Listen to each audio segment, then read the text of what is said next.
Oh man, I hope y'all don't mind, but I'm gonna sit outside this morning and do this video here.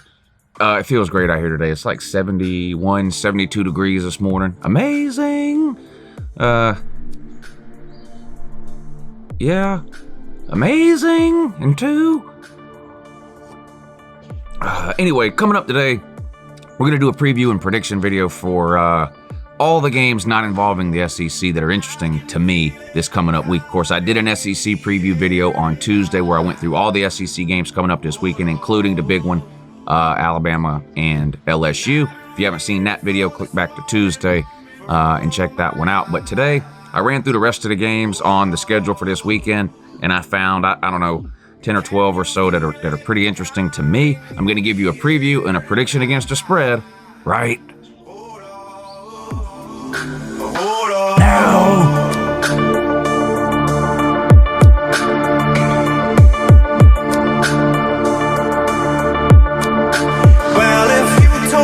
Good morning, Nat. It's Uncle Lou here. Yep, that's right. It's me, Uncle Lou, and I'm live for you on LouTube today, so thanks for watching. I really appreciate it also, and in addition to all of that as well. As usual, all the numbers I use in today's video, the odds, over-unders, money lines, point spreads, all that stuff is going to come straight from the website over at betnow.eu. This is the second year in a row I've been lucky enough to work with the good people over there at betnow.eu. There's a link in the description of this video. If you click that link, it'll take you over to betnow.eu and you can get yourself signed up for an account. After you do that, it's going to ask you for a bonus code. Put Uncle Lou in there. They'll give you free money. Yeah, that's right. Without a problem. They'll give you a bonus on whatever you deposit in there. Check them out. Make yourself some money on this weekend's games. All right, here we go. Up first, noon on Fox. And we're going to do these in chronological order like we always do. So start with some early games here. Maryland at Ohio State. This one comes on 12 o'clock on the Fox network. Ohio State is a 43-point favorite in this one. It looks like Vegas has finally caught up to Ohio State. They've covered the spread. I think they're 8-0 or 7, whatever the record. They beat the spread, I think, every single week this year. Maybe once they didn't. I think it was every week, though. And they had some ridiculously low spreads, especially the first month and a half of the season. It looks like Vegas is starting to catch up with that. A 43-point favorite at home in this one. But you know what? I'm not going to go against them. I mean, you'd be crazy not to roll with Ohio State at least until they start not covering. And Maryland is that bad. Maryland started off the season. I don't know what the deal is. They looked good. Almost real good the first couple of weeks of the season, and they have just completely fallen off the rails since then. They can barely win a game. This one's at home for Ohio State. I honestly don't see a way they lose this game. They're coming off of a bye week, so any injuries or health concerns that they might have had, they've had a week to rest up for this game. The first playoff poll just came out, has Ohio State sitting at number 1. I think Ohio State rolls in this game. I'm going to take Ohio State and lay the 43. And all the who had they played people who are mad about this Ohio State thing, which is hilarious, by the way. Shout out to Tiger Cat, too, by the way. Disappointed in you? Yeah, but I already addressed that with her.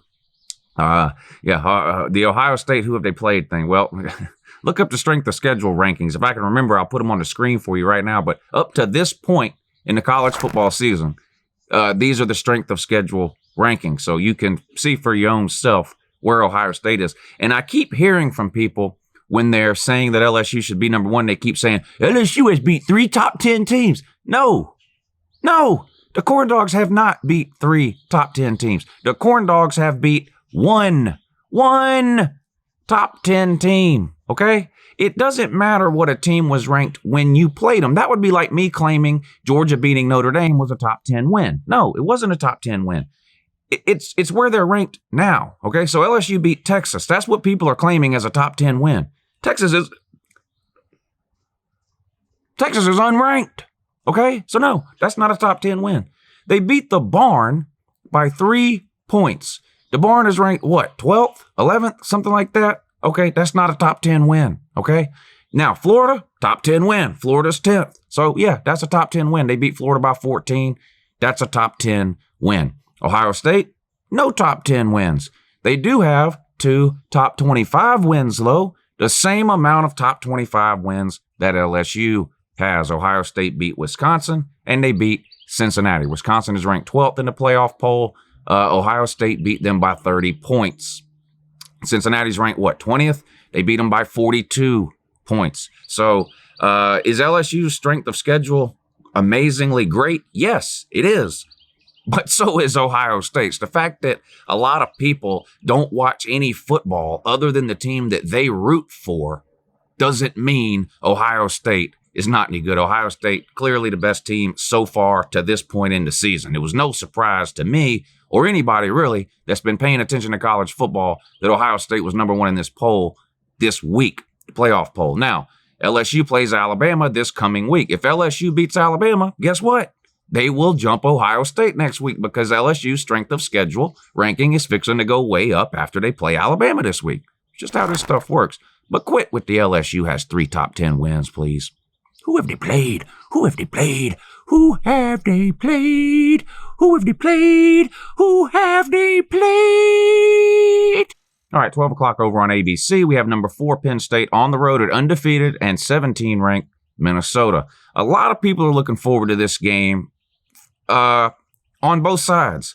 There are some people who still aren't a buyer in Penn State, and there are a lot of people, myself included, who are not a buyer of Minnesota. Row, row, row your boat gently down the stream. Merrily, merrily, merrily, merrily, Minnesota's not that good. Now, when it comes to these two teams and which one do I buy more, clearly it's Penn State. Now, they got to go on the road and play Minnesota. Am I saying Minnesota's a terrible team? No. You don't get undefeated this late in the season by being a terrible team. Do I think Minnesota is a top 10 team? No, I don't. I don't think they will be top 10 at any point this season, mainly because I don't think they're going to win this week. I do think it's a benefit to Minnesota to get Penn State at home. I do think Minnesota is a beneficiary of a backloaded schedule. If you look at how their schedule plays out, the majority of their tough games are coming now through the end of the year. We'll see how they finish. There's a lot of people that think they're going to lose 3 of their remaining games. I'm not sure about that. I think Minnesota's probably good enough to win one of those games against a pretty good team that they have coming up, but I don't think it will be this week. I think Penn State is going to win on the road at Minnesota. Now, they're favored by 7 points. I went back and forth on this. Could this be a really close game? Yeah, and if you look at Penn State, we've seen them win some pretty close games this year. I think Pitt, they beat 17-10, and Iowa, was it 10-3 or... Anyway, they've had a couple of close games. Could this be another one? Yes, it could. And especially with this game being at Minnesota, I was very tempted to take Minnesota here. But I've been beating the drum about Minnesota for 6 weeks now that I just don't think they're for real. So I'm going to sort of force myself here to see if I can prove myself right. I'm going to go with Penn State and lay to 7. We'll find out this week whether I'm right or wrong about Minnesota. All right, Florida State on the road at Boston College. Now, neither one of these teams are ranked, but come on, this is an interesting game. Florida State, of course, just fired Willie Taggart after a embarrassing loss to Miami last week. So a big mess going on down there. Boston College is a 2.5-point favorite. This one comes on 12 o'clock on the ACC network. Is Boston College a good team? No, they're not. Is Florida State a good team? No. I think it's possible Florida State is better today than they were the day before they fired Willie Taggart. That's how bad I think Willie Taggart is. I just think, I don't know how he got that job. I don't think he was qualified to get it in the first place. And I think Florida State 100% made the right decision with getting rid of him. Florida State is not a school that should have to hire a coach and suffer through 3 or 4 years of rebuilding. That's just not the case. Now, they have to get this next hire right, though, because 2 bad hires in a row can bury a program. See Tennessee Vols as exhibits A, B, and C with Kiffin, Dooley, Lyle, and add D on there if you want to say Jerome Pruitt. But enough about Tennessee. That was on the Tuesday video. So FSU on the road, Boston College, 2.5-point favorite. A few weeks ago, Miami took a humiliating loss at home to, I can't remember who it was, or it might have even been, anyway, they played at home. They played really, really bad. The following week, they had to go on the road and play a team that's not very good. I can't remember who that team was either. And I said in that video The best thing for Miami is that they're getting out of Miami this week. Usually you want to play at home. That's an advantage. I said getting out of Miami is probably the best thing for Miami right now. You had a lot of ex-Miami players that were tweeting at the coaching staff and just tweeting about the team in general. A lot of negativity was swirling around. And I just said, I think it's just best if Miami just gets out of town, get away from all those distractions back there. And Miami showed up and won the game. I think we could see something similar here with Florida State. I think this is a good week for Florida State to have to go on the road here. And let's face it, like I said, Boston College is not a very good team. So sort of the same reason I picked Penn State -7 at Minnesota. That's the exact same reason I'm going to pick Florida State +2.5 here at Boston College. I've been saying for a year and a half that Willie Taggart is a terrible coach. Florida State might be better off without him. This week we'll find out. I think Florida State goes on the road at Boston College and gets a win without Willie Taggart. Baylor at TCU. Baylor, the other team, Minnesota being the first one, that is undefeated, but not getting a whole lot of respect from the committee. Lots of 1- and 2-loss teams ahead of both those teams in the first playoff poll that just came out. Baylor on the road at TCU, 12 o'clock, FS1. Baylor's a 2.5-point favorite. I think they take a loss this week. I think Baylor and Minnesota both fall from the ranks of the undefeated this week. Minnesota, I think, loses at home to Penn State. Baylor, I think, loses on the road at TCU.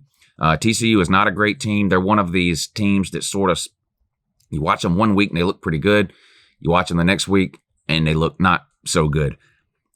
This is going to be a big game for TCU. Obviously, Baylor undefeated, ranked 12th, right? I think they go into TCU and catch their first L. I'm going to go with the home team here. Give me the Horny Frogs. Is there a more disappointing team this year in college football than the Texas Longhorns? I think not. I think not.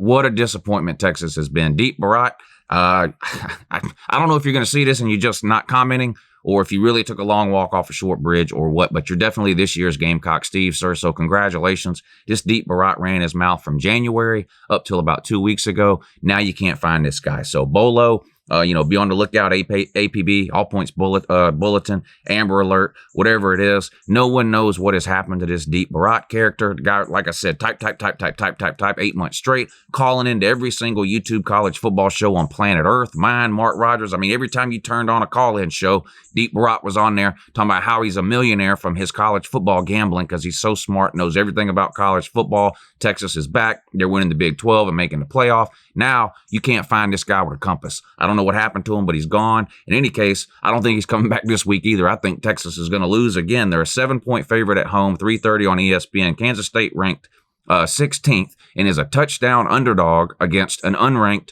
Texas team. Makes no sense to me. Kansas State, of course, beat Oklahoma a couple of weeks ago. A little bit of a fluke there. I mean, I get that. If Oklahoma and Kansas State played again, I'm sure Oklahoma would win. But hey, just like people love to remind me about the South Carolina game, that don't matter, Jack. You lost when it counted. No redos here. So Oklahoma's sitting on the one loss and ranked 9th. We'll talk more about them later in the video. But I think Kansas State wins here, or at least keeps this thing real close. I know this game's at home for Texas, and it's not like Texas has 1 or even 2 losses and can maybe try to sneak in to the college football playoff if they run the table. No, their season is completely and totally over. This is a disaster of a season for Texas. You can't win the Sugar Bowl last year against a Georgia team that didn't want to be there, grab the microphone at midfield after the game and say, "We're back," and then try to convince people that another 3 or 4 loss season is a good season this year for Texas. No one's buying.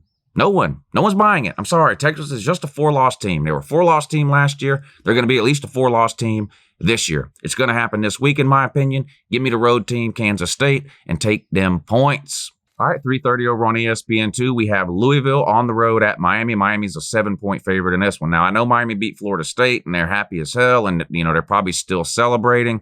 Sometimes we see that come back to bite a team the following week. They show up not prepared. If this was a noon game, I would be especially worried if I was a Miami fan. But here's the problem. Louisville is not very good. I know they have looked at times this year better than they were last year. And I do think with that new coaching staff they have there that Louisville is going to get it turned around. Ask yourself this. Who do you think is closer to turning it around in terms of winning maybe 8, 9, 10 games? I'm not saying they could win the ACC next year, but I think Louisville is closer to getting to 8, 9, 10 wins than Florida State is right now. They have a good coaching staff in place in year one. They're only going to get better next year. Florida State is basically starting over after Willie Taggart did his best to ruin that program. But didn't Florida State find a way to beat Louisville? Miami is going to do the same at home. I don't think 7 points is enough. I've been very hesitant to take Miami and lay any points this year because Miami's offense has sputtered and looked borderline terrible about half the time this year. But Louisville can be the cure for whatever ails you when it comes to offensive issues. I'm going to take the Hurricanes here and lay those 7 points. All right, how about some Pac-12 action here? 3:30, ABC, Southern Cal on the road at Arizona State. And Arizona State is actually a 1.5 point favorite in this one. Herm Edwards out there trying to do work out there. Clay Helton says he's the best man for the job at Southern Cal. Urban Meyer begs to differ, sir. There's a lot of people, Southern Cal fans included, that want Southern Cal to lose this game and their next game and their next game. There's a lot of people that want Clay Helton out. I don't personally care one way or the other. I don't have any reason to like or dislike Southern Cal. Now, obviously, I've been on record for about the last year and a half, dating back to really last August, that I think Urban Meyer will be the head coach at Southern Cal in 2020.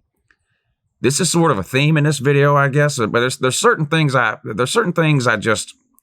harp on them. I can't let them go. Willie Taggart not being a good hire or a good coach at Florida State, right? Minnesota being a pretender, not a contender. I've been harping on those two things for a long time. I've been harping on, I think Urban Meyer, obviously he was faking his health condition. If anybody doesn't believe that anymore at this point, that Urban Meyer faked yet another health condition to get out of Ohio State, same thing he did at Florida, fake heart problems at Florida. He's got to retire from football. He can't handle it medically or physically, right?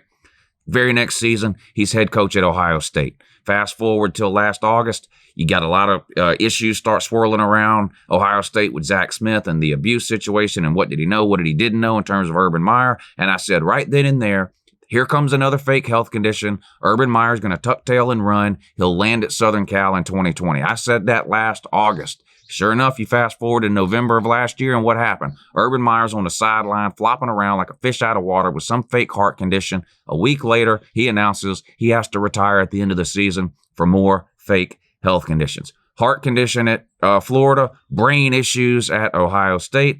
What does he do? He quits Ohio State because medically he just can't hack it. Immediately takes a job with Fox Sports.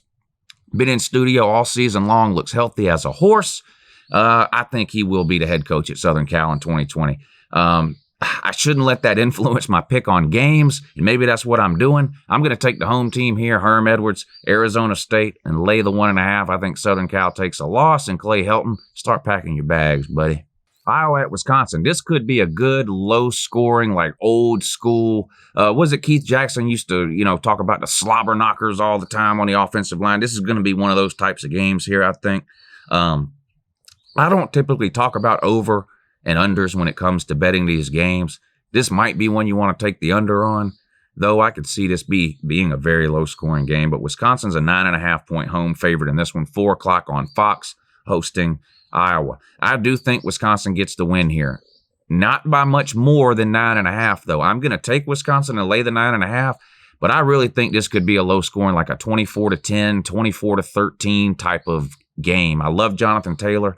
I've been talking about this guy for 3 years. He's one of the best players in college football to watch play. He's just unreal. Seems like the guy goes for 200 yards without even trying. Iowa, pretty good defense. I already talked about them in Iowa and Penn State a few weeks back being a close, low-scoring game. I think you can see that again here. I do like Wisconsin to score a little bit more than Penn State did. They're at home here. Penn State played on the road at Iowa. That's why I'm taking Wisconsin, because they're at home. Give me the Badgers, lay to 9.5 in that. All right, we got 3 more games to go here, starting with Clemson on the road at NC State, 7:30 over on ABC. Clemson, of course, is ranked first in the playoff. No, they're not ranked first. Oh, no, they must be ranked second in the first playoff poll that just came. Nope, not second either. All right, I guess Clemson is ranked third then. Try again, buddy. Well, it doesn't matter. As long as they're in the top 4. I mean, those are the playoff spots. So Clemson is ranked 4th. Fifth? Fifth? They're ranked 5th.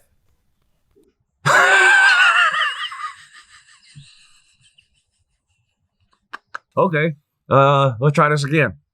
All right. 5th-ranked Taters go on the road this week, take on NC State Wolfpack, 7:30 over on ABC, and the Taters come into this one as a 32-point favorite. Can Trevor Lawrence keep it going a couple of weeks in a row now with no interceptions, which is borderline amazing if you watch Clemson play for the first 6 or 7 weeks of the season? All jokes aside, I do think Clemson feels disrespected. Now, I understand why Clemson is 5th, and I think most people that have any football sense understand why Clemson is 5th. The issue I have with some people, sort of like how some people have this impression that LSU should be number 1 because they have 3 top 10 wins. They don't have 3 top 10 wins. I explained that earlier. They have 1 top 10 win. Doesn't matter what a team's ranked when you beat them. LSU beating Texas is not a top 10 win. LSU beating Auburn is not a top 10 win. Okay, Auburn's what, 11th or 12th? Now, Florida, yeah, LSU gets credit for that. You beat Florida, that's a top 10 win. This whole thing I keep seeing from Clemson fans that we're 24-0. No. In terms of this playoff poll, no, you're not 24-0. You're 8-0 or whatever you are. You're undefeated this year. The fact that you were 15-0 last year doesn't have anything to do with this year in terms of the playoff poll. So, but with that being said, Clemson's going to make the playoffs if they win their games. I mean, they'll be in the top 4 next week probably because top 4 teams are, I mean, you got LSU and Alabama are playing this week. I think the loser of that game will probably swap places with Clemson in next week's poll. That's honestly what I think will happen. And most Clemson fans know that and aren't too upset about being 5th. But I do think the team itself may feel a little disrespected, and that could be really what Clemson needs. Dabo is going to use this. Look, no one's believing in you again this year. Here we go. They, just like last, they didn't believe in you last year. They're not believing in you this year. They got you 5th. Coaches love this. I mean, coaches love this stuff. Coaches look for any edge, right? Coaches look for anything they can find to try to help motivate their team. Nick Saban's a master of this. Nick Saban's a master of trying to convince people that his team is disrespected all the time, which is completely ridiculous, but he somehow manages to, trick his team into actually believing that. But anyway, I think Clemson is going to come out with a point to prove in this game. I'm going to take Clemson and lay the 32 here on the road at NC State. I think Clemson could get into the 40s or 50s in this game, and Clemson's defense has been amazing all year long. NC State's going to struggle to get first downs, much less score, I think, in this game. Give me the Taters on the road looking to prove a point.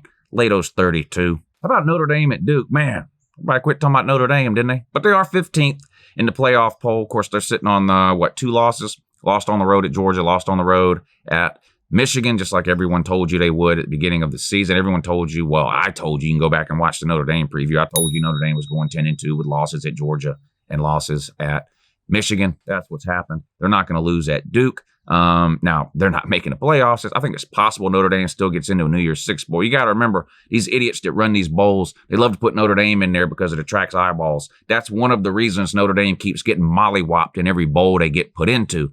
Because they get put into bowls they don't deserve to be in. They don't belong in a lot of these games. They get put in and they get run off the field.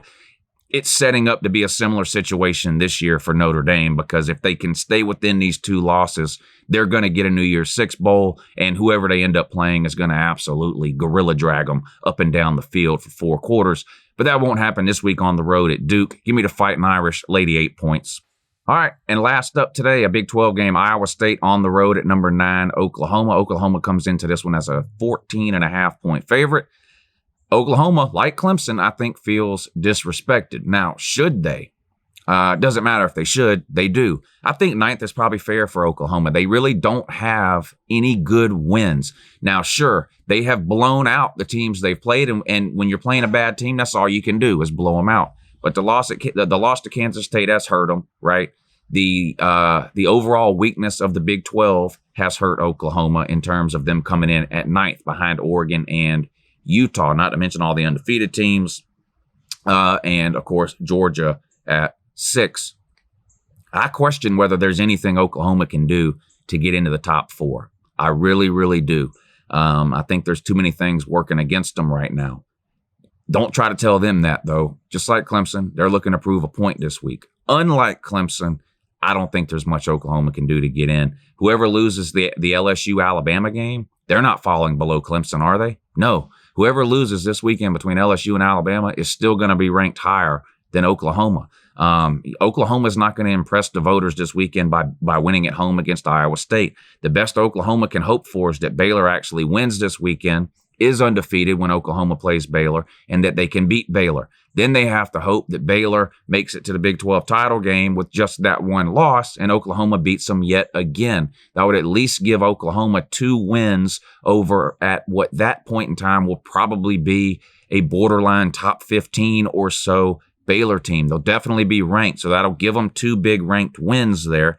I just don't think that'll be enough to ever move them ahead of whoever loses this weekend's game between LSU and Alabama.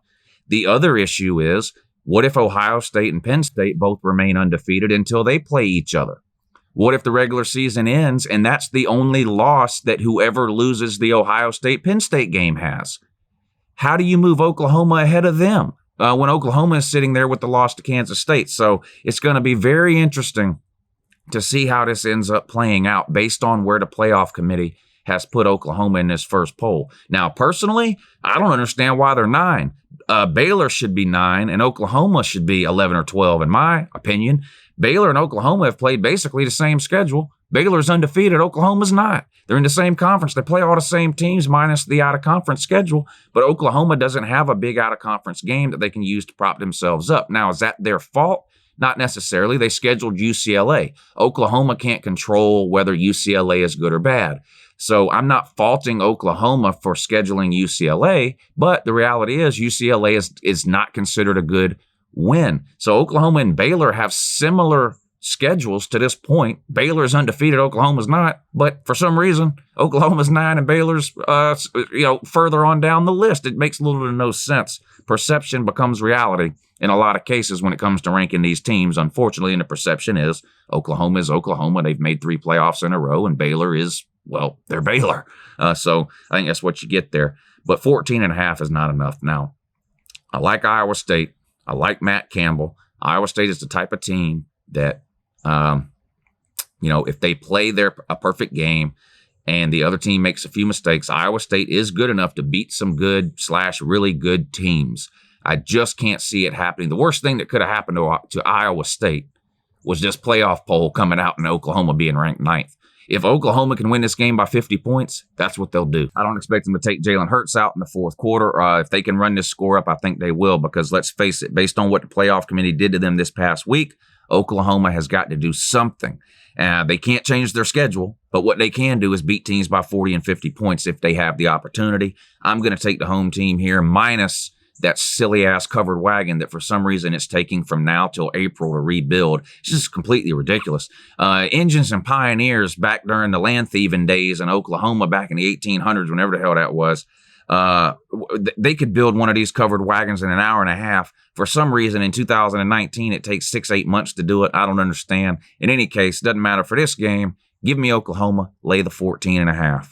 All right, that's going to be it for this video. I appreciate you guys watching. Today's Thursday, so don't forget we have the call-in show tonight at 10 p.m. Eastern. I do that show every Tuesday and Thursday night at 10 p.m. It's a call-in show, college football call-in show. I take calls from all over. Tuesday was one of the bigger of the Tuesday or Thursday night shows that we've had. I think at one point there was 500 and something people watching in there. Now, a lot of that had to do with the fact that the playoff poll came out Tuesday. But join us in there tonight. We have a really, really good time. You get to hear some thoughts and opinions from people other than me. We take a ton of phone calls. I answer questions from the comment section, things like that. So check that out. That's tonight at 10 p.m. Eastern. All right, I appreciate you guys watching. Have a good morning.